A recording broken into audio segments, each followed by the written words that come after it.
Thank you for giving me the opportunity to share a bit about how we've been looking at data protection, particularly during this period when we have to grapple with issues like digital contact tracing, and more importantly, about the questions of what's going to be, what's life going to be like in the new normal after COVID-19 as we look towards the recovery phase. COVID-19, I think, has definitely been the biggest disruptor over this year. It's changed the way we work, we learn, we play. It's made things that were possible now the norm. I think an example is a webinar like this, where video conferencing and reaching out across space through video conferencing has been possible for a while, but now it is the norm, right? And that's just one example of how COVID-19 has forced us to pick up and make better use of the technology that's around us. The COVID-19 crisis has actually compressed, right, and accelerated digital adoption or digitalization. And we have here a quote from McKinsey that 5 years worth of digital adoption has been squeezed and compressed into the space of 8 weeks. In Singapore, things are no different. Beginning from the time when we had our what we refer to as the circuit breaker period, which in other countries have been referred to as the lockdown, the entire nation had to go online. And a couple of things came out. One, the realization that if you as a company, as a small, medium-sized enterprise, had gone omni-channel, that you had a presence online, and you were not dependent solely on a brick-and-mortar real-world presence, life could carry on not as normal, but closer to normal. And the importance of digitalization was highlighted, right? Was illustrated by this.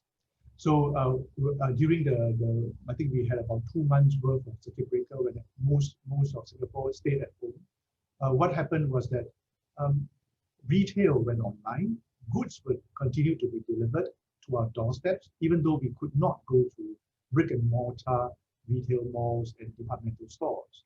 We could order food and have food delivered online.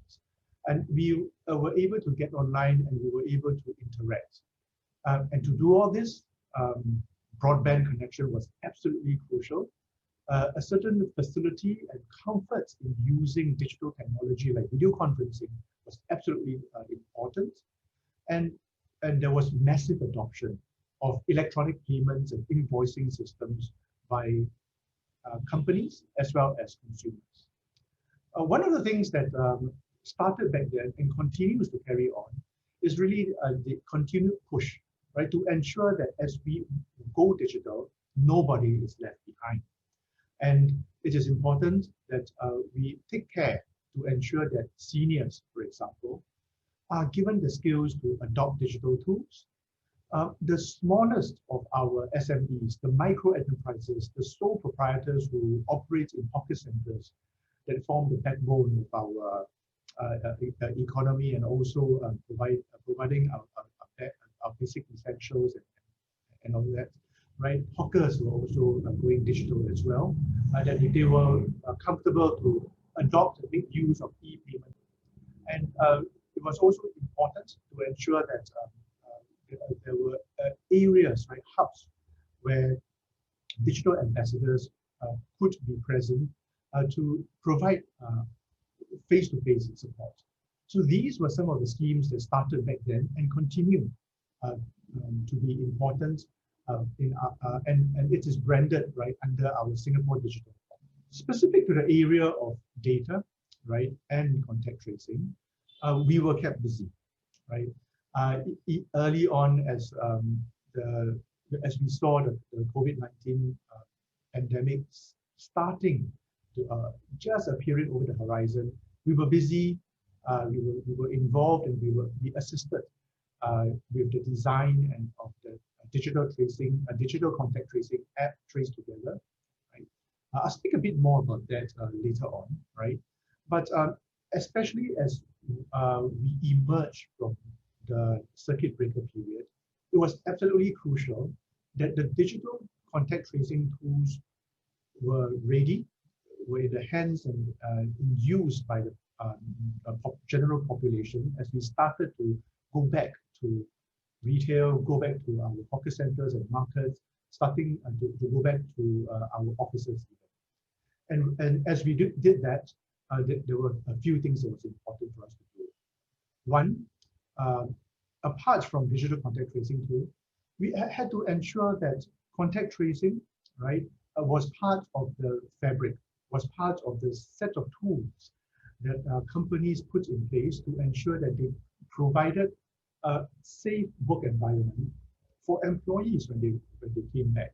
Second, if you are the owner of a building, especially retail building, but equally applicable to commercial and residential buildings, and with tenants coming back to the offices, to retail, and customers coming in for retail and food and beverage in restaurants. It was also important that premise owners were aware of their responsibilities in putting in place a safe environment, right, to safeguard tenants and people who were coming in.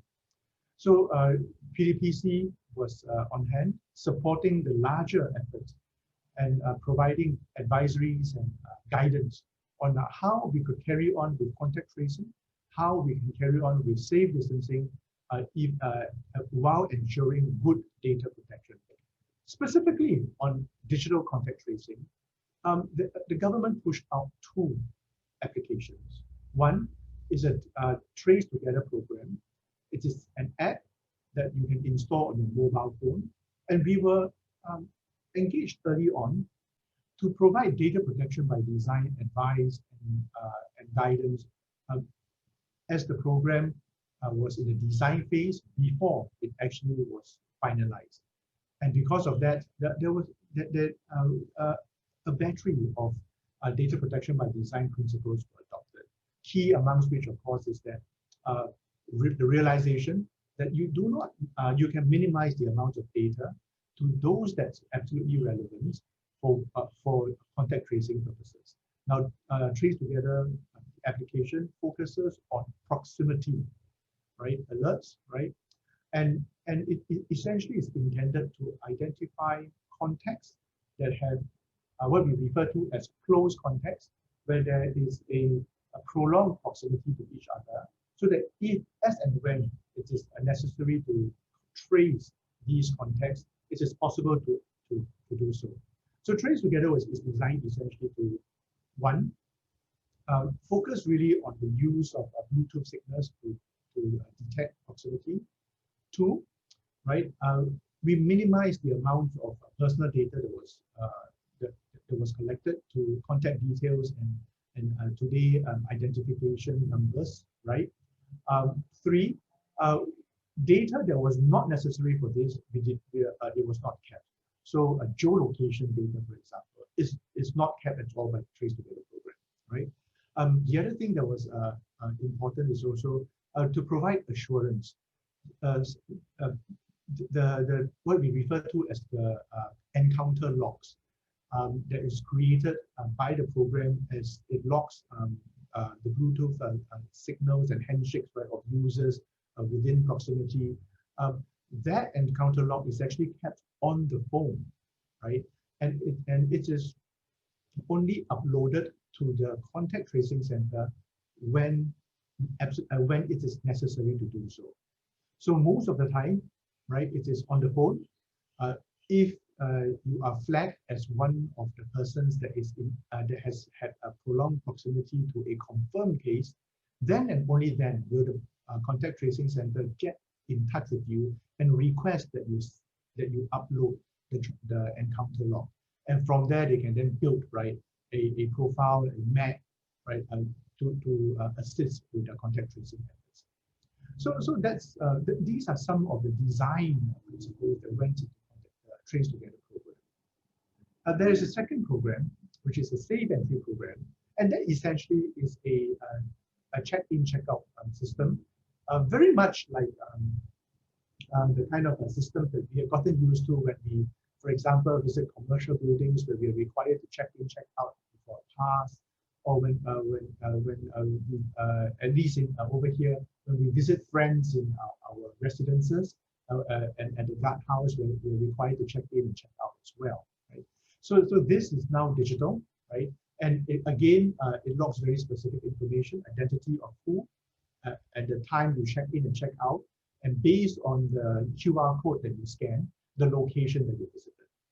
And that really is to ensure that there's another source of information that the government, the contact tracing center can tap on to perform its function. Now these systems are separate and they are kept separate, right? And the information is acquired by the contact tracing center only when it is necessary to trace trace the context of a confirmed case as part of a centralized contact tracing. So these are some of the things that we put in place for for digital contact tracing, and this forms a very key component, right, of the measures that we have to rely on as we emerge from our circuit breaker, as we emerge from subsequent phases of to try and get back to normal as much as we can. And I'd like to now focus the rest of the time that I have to speak a bit about what is it going to be like, right, as we try to recover, right, as we realize that digitalization is here to stay, and as we try to embrace more fully and participate more earnestly in a digital economy. It is perhaps not a little bit coincidental, and perhaps not really that coincidental, that some of the amendments that we have been entertaining for our Personal Data Protection Act were implemented in the last couple of months, right? We went through Parliament, amendments have been passed, right? And I'll take some time to share a bit about the high-level policy objectives of why we push through this set of amendments. It is really intended to support, and COVID-19 has reinforced the necessity to do so, the digitalization, making better use of technology, making better use of the data. And in most of the companies, the data that we're talking about at some point in time is personal data. You could collect and start with personal data first. You could try and anonymize, pseudonymize, de-identify, work with aggregate data at some point in time for your business planning, for your product research and development, for your product design. But at some point in time, when you actually roll out the service and to be able to provide that level of reach to your customer, to provide that personalized service, you're back to working with personalized data, personal data again. So it is absolutely important that we make sure that companies have that, one, awareness, right? Two, that flexibility, right, to work with data. And we had to move from a traditional and quickly outdated compliance approach that actually just checks off, right, the compliance checklist into a accountability-based approach, where the emphasis is for companies to understand the data protection principles, contextualize and tailor them into policies and practices that's suitable for their operations, for their segments of market that they are after, for the sector that they operate in, for the kind of service that they're offering to their customers, and to implement data protection this way.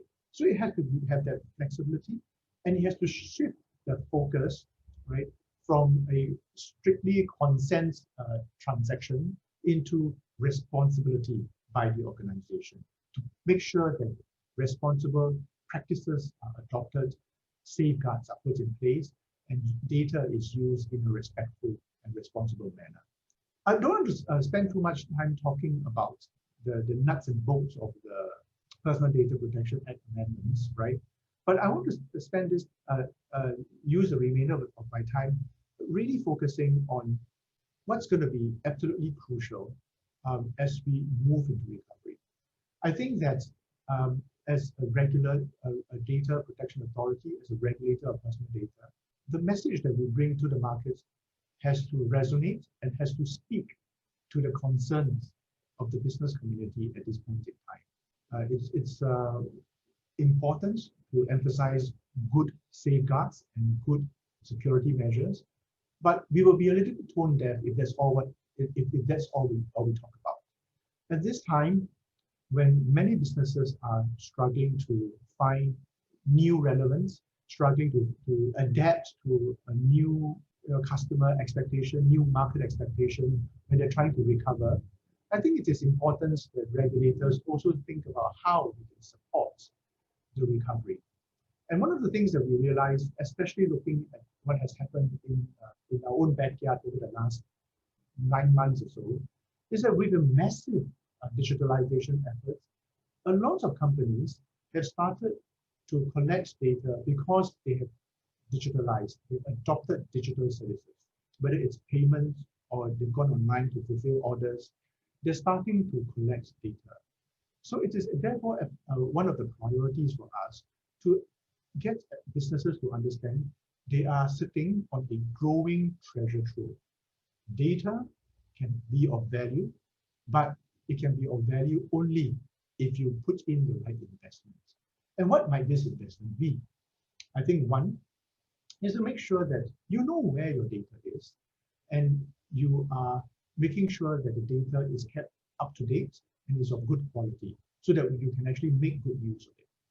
Second, a realization that data can be absolutely crucial in helping business owners sharpen their plans, make better decisions about what their customers are buying, when their customers are buying, which type of customer profiles are more likely to buy which products, and then moving on to ensure that the stock is in place, right? The supply chain is able to meet up with customer demand, looking again at data to ensure that they can be more efficient in their operations, and for those who have their own products and services, making use of data to enhance the products and services, to provide a more personalized service, right? To provide more targeted and helpful marketing messages.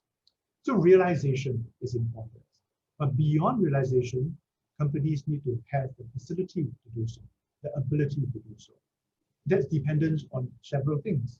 One, access to the expertise to work with data. As a data protection regulator, unfortunately, that's not an area that we can address directly. But it is important, right, to make sure that people with the skills to work with data are available in the market. And this is a good opportunity for workers to pick up new skills. Second, that they have the tools to do so. Business intelligence software, making use of the simple reports and charting functions that come out of the box with many solutions, right? And then for those who are ready, more advanced use of customer relations management software and digital marketing tools to more effectively reach out to the markets. But beyond that, we also need to make sure that they are able to work with data, with these tools, with these resources in a confidence way and provide them with the clarity to do so. And this is where, if you look at the right portion of the slide, the introduction of several new ways of using data into our Personal Data Protection Act comes in helpful. One, we made some changes to such that if a company is using data for it internally within the company itself or within a group of companies to enhance its products and services, improve operational efficiency, right, to know its customer better, the business improvement exception recognizes business improvement as a legitimate purpose for using this. It provides that clarity and gives confidence for companies when using data to improve the business. Similarly, legitimate interest is introduced, right? And that's really targeted at the use of data, especially personal data, when you are trying to secure the integrity and safety of systems. So for example, security monitoring, software and things like that. And of course, giving that clarity and confidence for research and development as well, particularly when it is not directed at an immediate product function or functionality or feature. So policy changes to the law, equally important, right, to do this. So that's so I will conclude by saying that as a data protection regulator, I think this is one of those things that we will be on the lookout for to see how we can be partners and we can be supportive of companies during this recovery phase and provide as much clarity and support to them as possible to use data with confidence while at the same time adopting good internal safeguards and good data protection practices, because ultimately what we want is to build that confidence for customers to come back and continue using your product, continue using your services. So with that, I thank you very much for giving me the opportunity to share this deck and to share some thoughts on this.